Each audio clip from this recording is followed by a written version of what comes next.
Okay guys, video hari ni memang khas untuk mereka yang tengah nak carikan rumah pertama lah terutamanya. Okay, sebabkan apa? Sebab memang baru-baru ni banyak saya jumpa klien yang dia memang tak tahu sama ada dia layak ke tidak untuk dapat full loan. Okay, so macam mana kita nak tahu sama ada kita layak untuk dapat full loan ke tidak? Okay, rasanya first thing kita kena tahu, kalau kata kita sekarang ni pembeli rumah pertama, okay, biasanya kalau beli projek baru memang kita layak untuk dapat full loan. Okay, ada bayaran pun sikit saja. Okay, sebab apa? Sebab ada skim jaminan perumahan yang memang offer by government. Okay, untuk pembeli rumah pertama memang layak untuk apply loan under skim SJKP. Okay, di mana under skim ni memang setiap pembeli rumah pertama akan dapat pinjaman 100%. Okay, bukan tu saja, kalau kata ada kena bayar yuran guaman semua kan, boleh masukkan yuran guaman tu ke dalam pinjaman rumah tu. Okay, so maksudnya memang dah tak ada bayaran lah.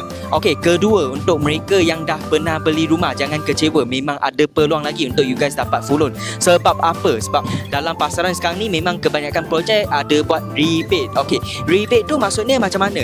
Apa beza rebate dengan cashback? Okay, rebate tu dia macam ni. Okay, misal katalah hari ni kita rumah kedua, kalau ikutkan law dekat Malaysia, memang kita layak untuk dapat pinjaman 90% maksimum sahaja. So kalau macam ni, macam mana kita dapat zero deposit? Okay, rebate tu sebenarnya untuk apa? Okay, so bayangkan bayangkan hari ni saya pemaju, saya nak jualkan sebuah rumah ni 500,000 harga besarnya sebelum rebate. Okay, so 500,000, kalau katalah you rumah kedua, you akan buat pinjaman 90%, betul? Okay, so 90% of 500k adalah 450,000. Okay, lepas tu saya buatkan rebate untuk jadikan harga jualan saya pun 450,000 juga. Maksudnya amount pinjaman dah sama dengan harga jualan rumah net price. Okay, itu sebabnya kita dapat enjoy full loan walaupun rumah kedua.